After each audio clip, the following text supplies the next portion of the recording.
trabajado, y les compartía también en bibliotecas, en unidades didácticas, les compartía el documento sobre las observaciones generales. Ahí están recogidas todas las cosas de las que hemos venido hablando referente a la diferenciación en contenidos orgánica e inorgánica. Hoy terminamos la semana de inorgánica, mañana tenemos la horita de orgánica, y recordarles también lo de la realización de los diagnósticos. Les daba allí los temas, ahí están definidos los temas. Lo que no hemos definido aún es cuándo vamos a organizar esos diagnósticos. Usualmente deberíamos tomar una sola hora a la semana, porque yo los dividía, como les comentaba en la semana anterior, los dividía por temas, teniendo en cuenta dos cosas. Número uno, el empalme que hice con el profesor de grado 10, y número dos, mirando la fundamentación de esas temáticas en lo que estamos empezando a desarrollar. Entonces, en torno a esos dos referentes, organicé esos 4 diagnósticos, ¿cierto? A trabajar, no sé, en el transcurso de la semana les estaré informando. Es un diagnóstico más, no es una nota en donde ya voy a decir fulanito, no, simplemente es eso, un diagnóstico. Vamos a mirar cómo están las bases, para mirar y definir si puedo y desde qué referente voy a empezar a hacer recorderis dentro de las clases, sin detenerme a hacer refuerzos de grado 10, sino dentro de la temática que estamos trabajando. Yo miraré cómo involucro, por decirles algo, el tema de nomenclatura, cómo lo involucro al desarrollo de mis clases, que lo viene, que es la unidad de soluciones, la vamos a necesitar mucho. No solamente nomenclatura, sino también estequiometría. Entonces, en ese sentido, yo les di ahí en ese documento el nombre de los cuatro referentes que vamos a trabajar. Número 1, materia, todo lo que implica materia, energía, temperatura, todas esas cosas que lo estamos retomando ahorita, y tabla periódica, que también la estamos necesitando precisamente en esta temática. Ese es el primer diagnóstico, materia, tabla periódica. El segundo diagnóstico es sobre enlace químico. Cada diagnóstico son 10 preguntas ABCD. Ya las tengo organizadas en formulario Google, que me va a permitir hacer un análisis bien detallado, porque eso me lo permite la propia aplicación. Cuánto tiempo gastan por preguntas, cuáles preguntas fueron más difíciles, cuáles fueron más fáciles, dónde están las fortalezas, dónde están las debilidades, en fin, ¿cierto? Esas preguntas son de mi autoría. Allí tomo gráficas de internet, las modifico a lo que yo estime conveniente preguntar, ¿verdad? No tomen referencia Editorial Santillana ni nada de esas cosas. Adecué algunos exámenes que había hecho en grado 10º a las necesidades de ustedes. El tercer diagnóstico, será sobre nomenclatura. Si te das cuenta, fíjate que es una cadena. Para poder entender enlace, yo tengo que aplicar tabla periódica y materia. Para poder entender nomenclatura, debo saber enlace químico, tabla periódica y materia. Y para poder usar estequiometría, toda la química. Entonces, son esos 4 diagnósticos que organicé con ustedes. Entonces, yo le había hecho la pregunta al profe Mario en el grupo o en el WhatsApp personal, no recuerdo en cuál de los dos, que si íbamos a esperar que la institución organizara eso, profe, o dentro de mis clases yo lo puedo hacer, pensando precisamente en los chicos, porque si lo hago dentro de mis clases, de pronto el profe de cálculo también haga diagnósticos, entonces les va a quedar a ellos muy difícil hacer 2 diagnósticos o 3 en un solo día o en la misma semana, no sé. Entonces, ahí sí quedo esperando la respuesta, profe. Profe, estoy hablando con la coordinadora académica. Sí, señor. Ya son ustedes autónomos con el trabajo de los diagnósticos. Ah, ok, perfecto. Usted, por la cantidad de horas que tiene, hágalo en su clase. Ya lo que es la señora Jenny, el profe Álvaro, ya lo están aplicando, ya lo están desarrollando. usted puede hacerlo entonces su clase. Listo, profe. Si quiere de otra hora adicional, yo con mucho gusto se la consigo. Usted me dice con tiempo y hablamos con un profe que se la facilite. Ok, profe. Listo. Gracias, muy amable. Disculpe, los chicos que todavía no han activado las cámaras, por favor, Juan Felipe, Ángel nos ha activado la cámara. Esteban, Camilo Rodríguez. Profe, Daniela Villa tiene problemas de conectividad, por favor, que la excuse mientras que se conectan. Listo, No profe. puede ingresar. Y la chica Valentina Bravo tiene problemas con el micrófono desde ayer.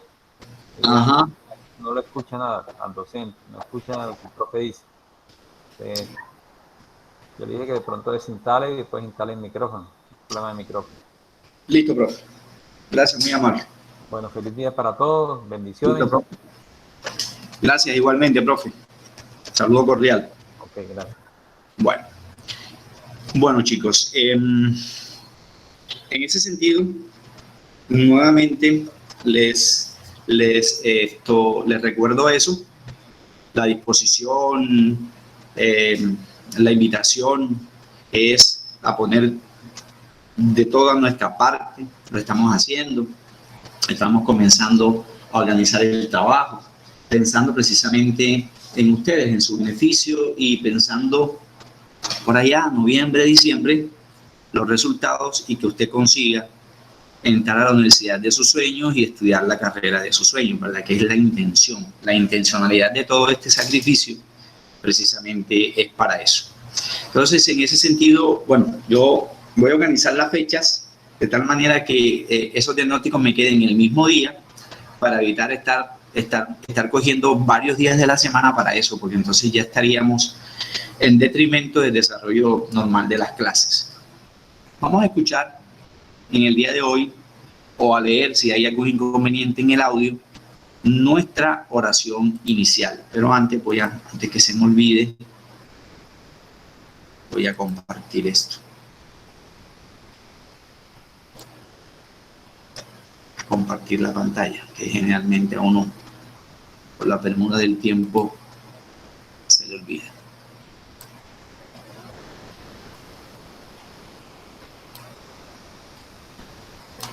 Hoy comienza un nuevo día.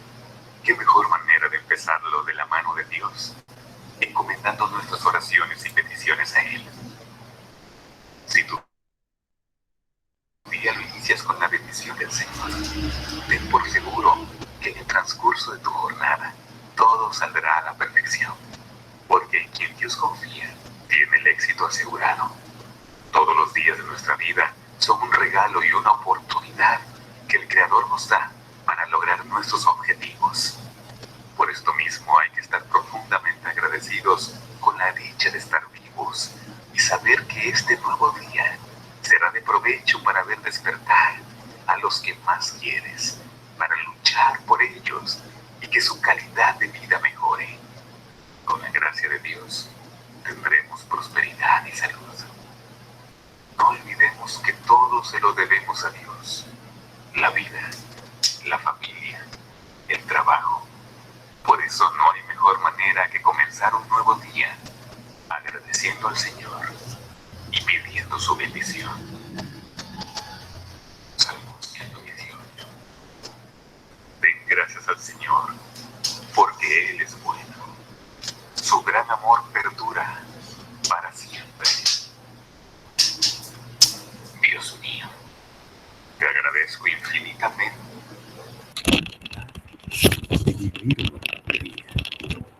También te doy las gracias por hacer lo mismo por mi familia.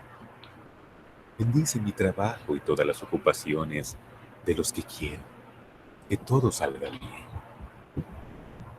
Gracias, Dios, por permitirme contemplar el sol de este día, por poder escuchar los pájaros cantar por las mañanas, que son los sonidos más bellos de la naturaleza. Sé que me acompañas durante el día, por eso no tendré miedo alguno.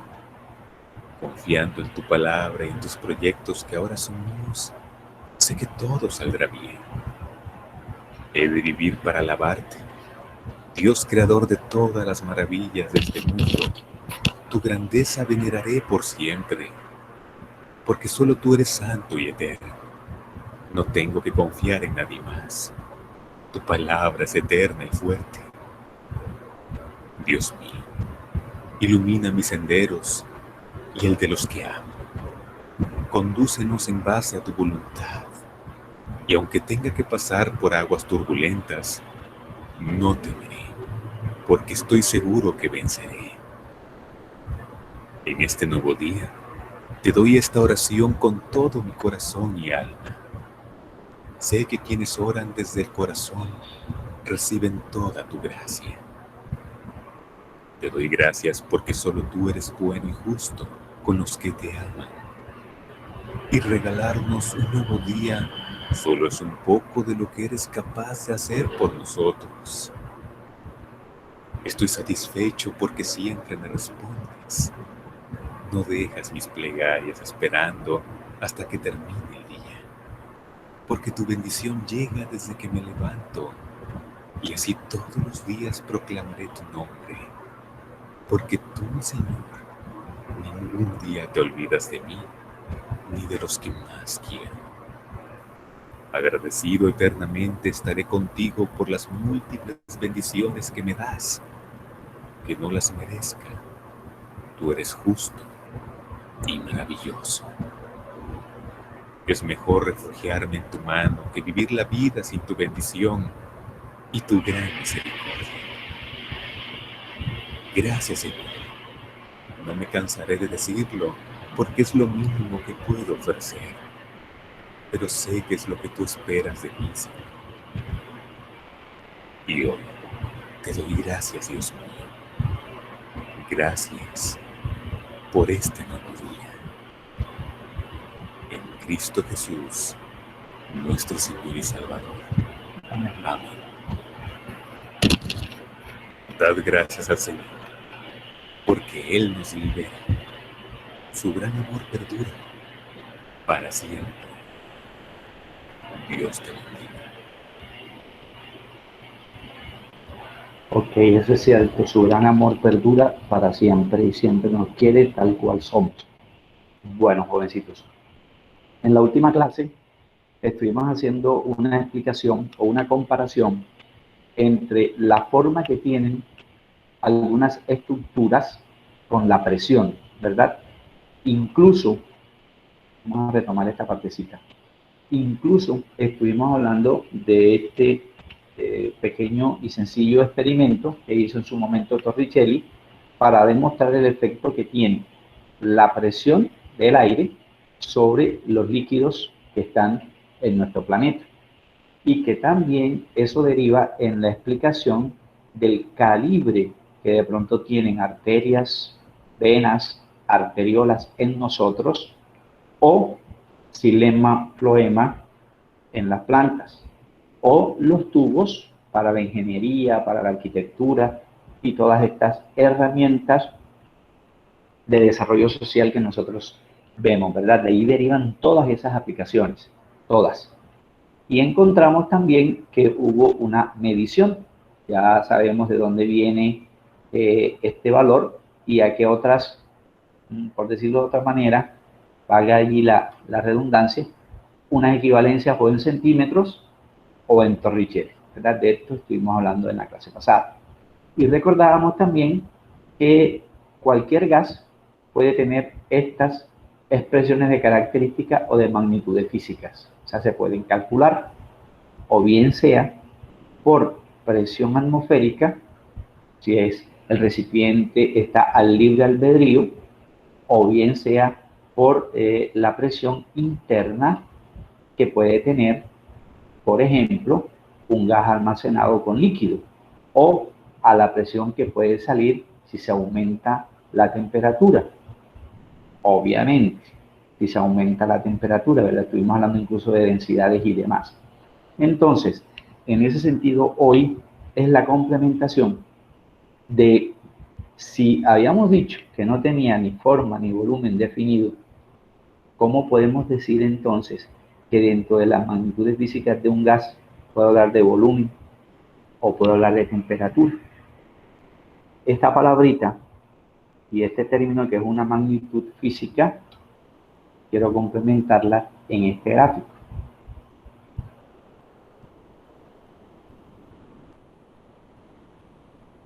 aquí. Por ejemplo, en grado noveno, décimo, me estuvieron hablando de las diferentes escalas de medición de temperatura. Está la Fahrenheit con varias denominaciones, 32 Fahrenheit, que tiene referencia con el punto de congelación del agua en Celsius y que tiene referencia con el punto de congelación del agua en grados Kelvin. O, en su defecto, 212 Fahrenheit, punto de ebullición del agua, que van a guardar mucha relación con los 100 grados Celsius, punto de ebullición del agua en escala Celsius o centígrada, o 373 en escala Kelvin. ¿Cuál es la gran diferencia entre estas escalas con los gases que hemos empezado a trabajar? Pues que todas y cada una de las leyes que vamos a trabajar,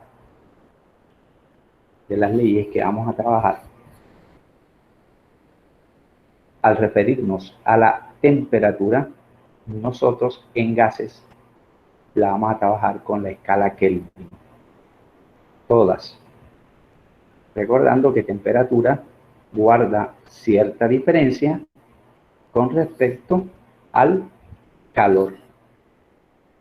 Recordando que Kelvin,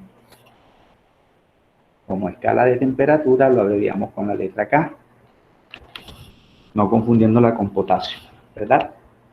Entonces, en Kelvin deberíamos tener en consideración dos valores, lo que acabamos de recordar, 273, punto de congelación, grados, o en su defecto 373 grados. ¿Qué notamos? Que entre el punto de congelación y el punto de ebullición, la diferencia es de 100 grados. ¿Verdad? 100 grados. Si la escala centígrada toma como referencia entre el punto crítico de energía cinética de la que vamos a hablar ahorita y el punto máximo de energía cinética, pues también hay 100 grados. Pues yo podría establecer una relación entre grados Kelvin con respecto a grados Celsius o centígrados, ¿cierto? De ahí deriva lo que nos enseñaron el año pasado. ¿Cuántos grados totales hay en Kelvin? 100 grados totales. Entre el punto crítico de cinética y el punto máximo de cinética, 100 grados. ¿Cuántos grados totales hay en la centígrada? Pues de ahí viene su nombre, centi, 100 grados. ¿Qué me decían el año pasado? Grados que multiplica, grados que divide, se cancelan para no estar supeditados allí a lo que me diga la fórmula esa de que hasta puedo meterles memoria al cuento. No hay tal. Simplemente hay que analizar las cosas. Matemáticas me dice, tantos ceros que multiplican, tantos ceros que dividen, yo los puedo cancelar. ¿Cierto? Incluso el 1, incluso el 1. Por eso decíamos que grados Celsius o grados Kelvin va a ser igual a, ¿cuál es la fórmula? Preguntar, porque se me acaba de olvidar. ¿Cuál es la fórmula, Juan Esteban, que me relaciona a Kelvin con Celsius? Juan Esteban, ¿usted me recuerda esa fórmula?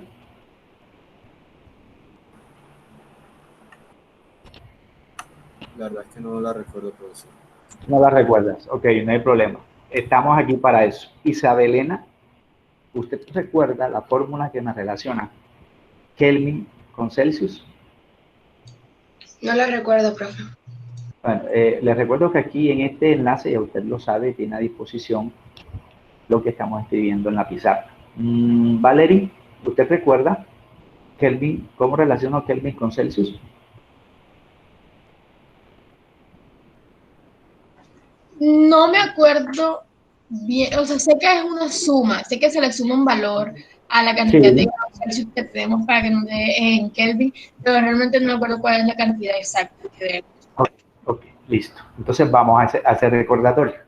Fíjate que establecemos comparación entre Kelvin y Celsius por la referencia de los grados totales entre temperatura crítica y temperatura máxima.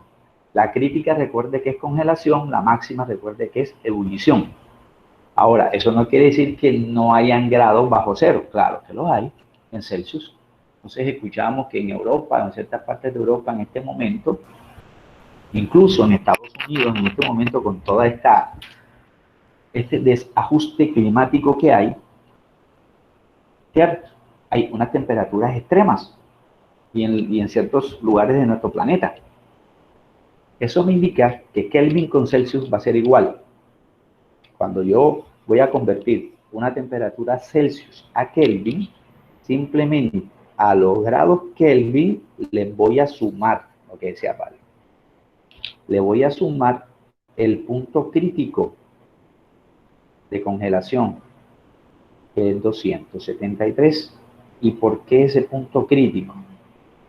Porque usted recordará que en los 273 se presenta una divergencia cinemática o una divergencia de proporcionalidad. Si recordamos, energía cinética, que la vamos a ver ahorita, por eso comencé por aquí, un recorderis, con respecto a energía potencial. A mí casi no me interesa, la verdad es esa, que yo recuerde todo ese montón de fórmulas. No, es irrelevante. Lo que sí es importante para mí es que el estudiante sepa por qué se habla de cinética máxima y por qué se habla de potencial mínima. Entonces debemos relacionar que esos tipos de energía que derivan de la mecánica o la mecánica deriva en cinética y potencial es contradictoria.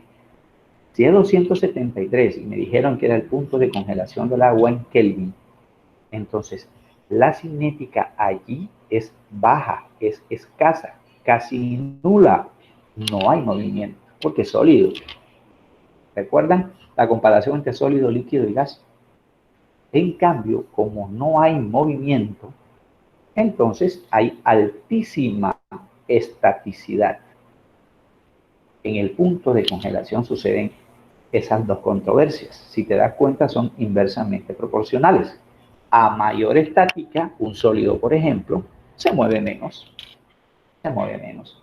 Y en el punto de ebullición sucede exactamente la misma relación. ¿Qué le pasa a la cinética? La misma relación me refiero a inversamente proporcional, no en el mismo sentido. ¿Qué le pasará a la cinética? Entonces, la cinética será altísima. Claro, las partículas tienen más espacio intermolecular, entonces se van a mover mucho más rápido. Mientras que la potencial es escasa. ¿Sí ves? Entonces, de ahí deriva esta primera fórmula. Kelvin más 273. ¿Y será eso verdad? O más bien será, profe, qué pena con usted. No será, claro. Me estaba pensando eso. Muy bien, profe. Eso, miren, conmigo les va a suceder una cosa. Número uno, yo voy a escribir, como estoy haciendo acá. Y mire que yo voy encerrando cositas para llamar la atención. Entonces ¿qué iba a hacer ahorita? Le iba a decir, fulanito, ¿estás de acuerdo con eso? Para mirar si fulanito me está prestando atención. Obviamente esta fórmula es incorrecta, la que está encerrada. Incorrecta. Eso no es así, profe. Pero no es así, ¿por qué?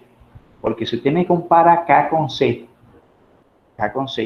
y grados lo canceló, los ceros también y los unos también, ¿quién queda como numerador? Kelvin. ¿Quién queda como denominador? Celsius. ¿Y qué le voy a sumar a Celsius si Celsius tiene el punto de ebullición más alto? Pues lo contrario. Si la ebullición tiene altísima cinética y poca potencial, entonces yo le voy a sumar el punto de congelación, que es lo inverso, que sería Celsius más 273. ¿Y por qué estamos hablando de temperatura hoy? por lo siguiente. Hubo un grupo de físicos, este físico, que me habló por qué se mueven las partículas de los gases. Y ese por qué se mueven las partículas de los gases, aquello que yo les mostraba en la clase pasada, de que algunos se movían más rápido, otros no se movían. Lograron conformar 5 postulados de por qué se mueven las partículas en un gas. Y en la mayoría de estos 5 postulados aparecen 2 palabras. Aparece temperatura y aparece presión, que ya recordamos la presión, ¿verdad? La fuerza ejercida sobre un objeto, o en este caso sobre los líquidos o sobre nosotros, los seres humanos. Bien, ¿qué dice esa teoría cinética? Bueno, luego retomamos aquí este mapita que encontré.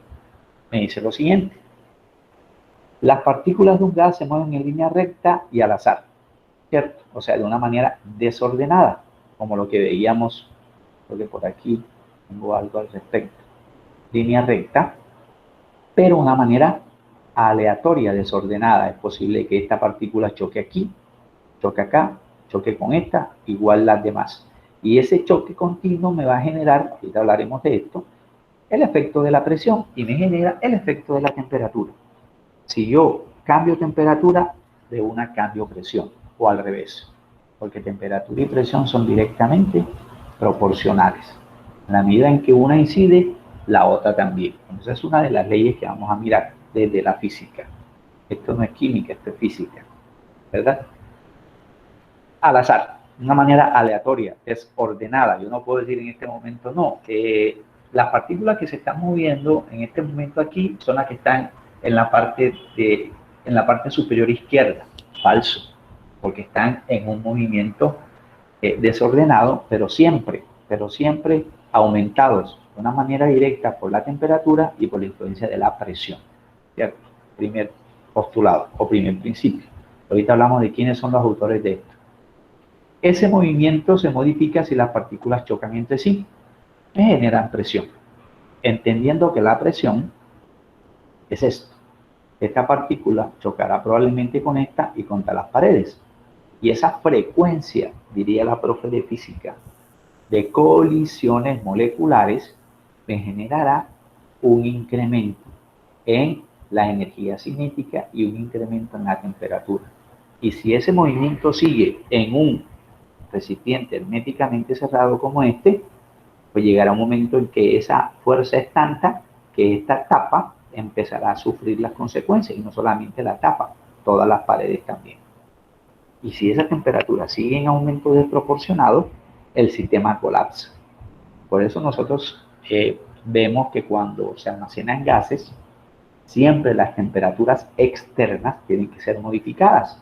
Entonces la temperatura externa debería ser baja, porque ¿qué tal almacenar unos gases con la temperatura externa fuerte o en incremento progresivo? Recordemos que el año pasado el desastre que hubo en un país porque se explotó un combustible almacenado en unos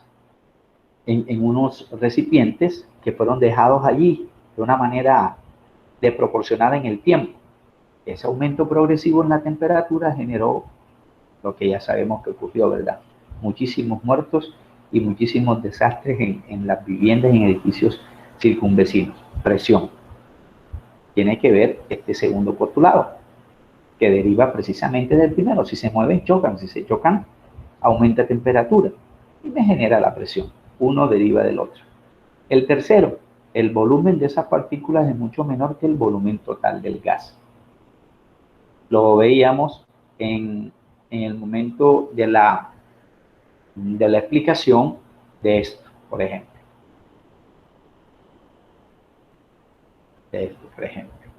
Aquí emana esto constantemente cierta cantidad de gases, ¿verdad?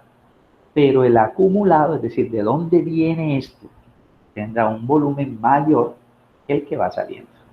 Ahora, ¿por qué sale? Porque hay un orificio que lo permite. Efusión, recordemos eso, ¿verdad? Efusión a través de un orificio o una ranura. ¿Por qué sale? Precisamente porque hay estructuras que sucumben al movimiento de esas partículas. Aquí sale si yo ejerzo presión. Si no lo hago, pues no pasa nada. Mira lo que me está mostrando esto. Si no influencio una presión intencional no voy a lograr que el aire acumulado con otras sustancias dentro puedan salir, como lo está haciendo aquí a la izquierda, la señorita que está aumentando aquí la presión. Lo mismo sucede en nuestro cuerpo. Si yo no me muevo lo suficientemente rápido, mi frecuencia cardiorrespiratoria no tiene por qué cambiar. Pero si tenemos después de unos 20 minutos en el gimnasio y tengo esos aparatos enfrente, en donde la bicicleta me mide el tiempo, me mide la caloría, me mide los pulsos, me mide la distancia, es apenas notorio que yo voy a empezar a notar que mi cuerpo está respondiendo a ese incremento de temperatura. ¿Cuál? Si en el gimnasio al que yo voy tiene aire acondicionado. Sí, pero es que tu sangre se está moviendo. Y al moverse tu sangre requiere de más oxigenación. Entonces mis pulmones van a tener que hacer ese trabajo, pero coordinado con mi corazón. Ah, ya. Entonces yo voy a tener que respirar más rápidamente para facilitar la oxigenación en cada una de las millones y millones y millones de células que tenemos nosotros. Y ese trabajo me va a generar un gasto de energía. Gasto de energía. ¿Ve? Entonces, en ese sentido, esto no está sacado de los cabellos y que no tenga nada que ver con mi cuerpo. Tiene mucho que ver. Una cosa desencadena la otra, como decíamos acá. El volumen de sus partículas es mucho menor. Un volumen despreciable por el inmenso espacio que hay entre partícula y partícula. Entre sus partículas no hay fuerzas de atracción ni de repulsión porque los choques van a ser elásticos, ¿verdad? Lo que decíamos, por ejemplo, con el aplauso. En cambio, si intento hacerlo en una piscina, dentro de una piscina, pues me va a costar mucho más trabajo. Porque tenemos que vencer la presión hidrostática y la presión atmosférica. Por eso la natación es uno de los ejercicios más completos que hay. 5. La energía cinética media, o el promedio de esas partículas, es proporcional a la temperatura absoluta del gas. Me voy a regresar aquí. Perdón, aquí. Voy a escribir una segunda situación aquí. Supongamos que nosotros tenemos dos recipientes herméticamente cerrados, pero sometidos a temperaturas diferentes. El primero está sometido a 20 Kelvin. El segundo está sometido a 60 Kelvin. ¿Cierto? A 60 Kelvin. En el primero hay una presión de 4 atmósferas.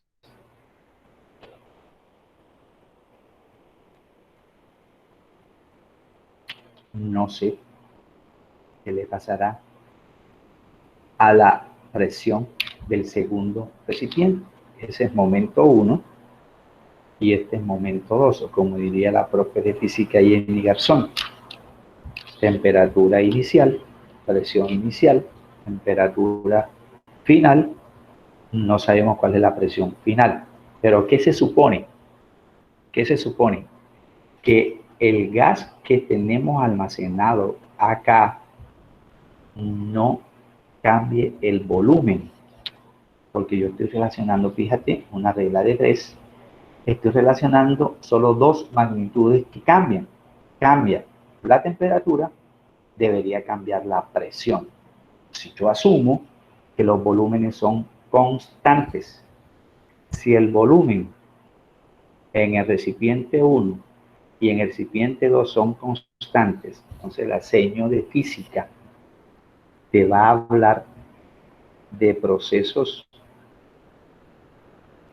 iso, que significa constante o invariable, córicos, en donde no cambian los volúmenes, pero sí cambia la temperatura y cambia la presión. ¿Qué podríamos pensar? Así yo no sepa que eso es una ley y que la fórmula es no sé qué sobre no sé quién, por no, eso es irrelevante. Lógicamente, el volumen es constante, pero aquí yo sé que el tiempo es diferente. Si la temperatura subió, lo más probable es que aquí los choques sean más frecuentes en el recipiente 2, o en el caso número 2, sean más frecuentes aquí a 60 que a 20. Entonces yo pienso, claro, es que cuando yo estoy haciendo ejercicios en el gimnasio X, a los 10 minutos de iniciado, con respecto a los 30 minutos que yo uso la bicicleta estática, aquí va a haber más sudoración, aquí va a haber más temperatura, aquí mi corazón tiene que moverse más, aquí mi pulso tiene que ser más que acá. La energía que yo gasto va a ser superior a 30 minutos que a los 10 minutos de haber comenzado. Por simple lógica, ¿verdad? Entonces, ¿qué debería suceder aquí? Lo voy a preguntar. Me voy a animar a preguntar eso. ¿Qué opina Susana? ¿Qué debería suceder, Susana, según la lógica de lo que hemos venido hablando? En este caso que estamos mostrando allí, en ese caso hipotético, una olla a presión. Así yo no sepa cuál fue la temperatura 1, cuál fue la presión 1. ¿Qué opina, Susana? ¿Dónde va a haber más presión? ¿En el caso 1 o en el caso 2? ¿Sí? Profe, le escuché como entrecortado. Ok, bueno, te resumo la pregunta. Entrecortado. Listo. Mi conexión no es tan buena. ¿Me puedes repetir, por favor? Claro, sí, señorita. Mire, estamos analizando dos situaciones, ya que hablamos de la teoría cinético-molecular, porque se mueven las cosas. Dijimos que en el primer recipiente había una cantidad X de gas, que era igual a la cantidad que hay en el recipiente número 2, pero lo que cambian son estos valores. Te voy a insertar aquí. Por ejemplo, la temperatura en el recipiente 1 era de 20 Kelvin, porque estamos hablando de gases. Y la escala de temperatura para gases siempre será Kelvin. Si no es Kelvin, nos toca convertir a Kelvin. Y su presión inicial, O1, era 4 atmósferas. Luego de cierto tiempo, que no es igual al tiempo 1, se nota que la temperatura pasa a 60 Kelvin. ¿Qué le sucederá a la presión final? ¿Qué opinas, Susana? Profesor, pues obviamente aumentará. Aumentará. Porque mientras más tiempo pase, pues habrá más movimiento. Ok. Y pues como usted explicó, al más movimiento, pues la presión subirá. Ok, Susana. Voy a ser mucho más ambicioso. Susana nos respondió excelente. Muy bien. Voy a ser mucho más ambicioso. Rodríguez. No aparece tu nombre. No me gusta mucho los apellidos, pero bueno. Rodríguez, ¿estás de acuerdo? Escucha. Ya, un momentico, Samuel, ya te doy la palabra. ¿Sí me escuchas, Rodríguez? ¿Sí me escucha? Sí, señor, sí, señor. Rodríguez, ¿usted está de acuerdo con lo que nos acaba de decir Susana? Sí. Sí, muy bien. Ahora, voy a ser un poquito más ambicioso. Rodríguez, ¿qué tanto aumentará la presión?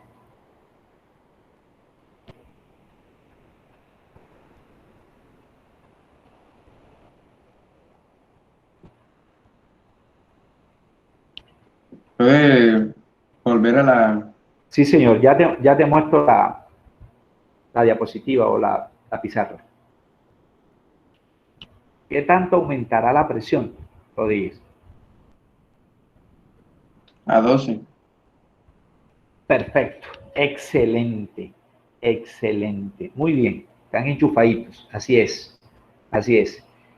Andrés Vergara, ¿estás de acuerdo con lo que propone Susana? ¿Estás de acuerdo con lo que propone Rodríguez?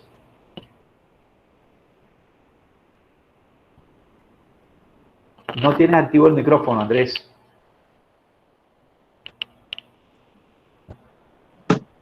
Sí, profe, estoy de acuerdo con ambos. ¿Estás de acuerdo con eso? ¿Por qué, Andrés? ¿Por qué dice Rodríguez que es 12 con esa seguridad? Y yo le digo, excelente. Un momento, ponga otra vez. Sí, señor. Ya le voy a colocar la pizarra. Una cosa. Listo. Se pasa con una simple regla de 3. Ok, bueno. Voy a darle la palabra a Samuel, que tiene una pregunta, y ya les digo por qué es 12 o por qué no es 12. Dime, Samuel. Ok, profe, la pregunta tiene que ver algo con eso, pero bueno, yo igual lo voy a hacer, no sé si... Dale. Espero... Sí, bueno, o sea, mi pregunta era que claro, yo puedo hacer una regla de 3 allí y sacar cuál es la presión, pero usted dijo que eso yo lo puedo hacer cuando el volumen no haya cambiado, ¿verdad? Sí, señor, esa es la condición. Ok, entonces, ¿yo cómo sé cuándo algo puede influenciar a que el volumen cambie? O sea, ¿cómo puedo hacer para que cambie ese volumen? Ok, bueno. Primero, hay varias maneras para yo poder responder que es 12. Simplemente comparo los datos conocidos matemáticamente. ¿Qué es 60 de 20? El triple. ¿Cierto? Si yo multiplico a 20 por 3 me da 60.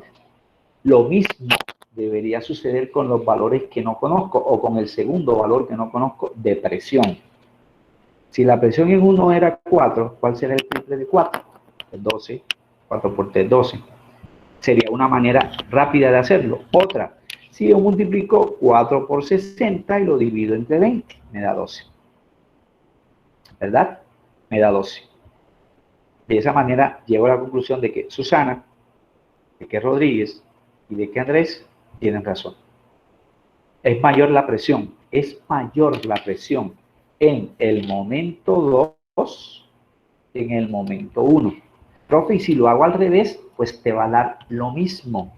Mire, si lo hago al revés es, ¿qué es 20 de 60? Pues la tercera parte, 60 entre 20 a 3. ¿Cierto?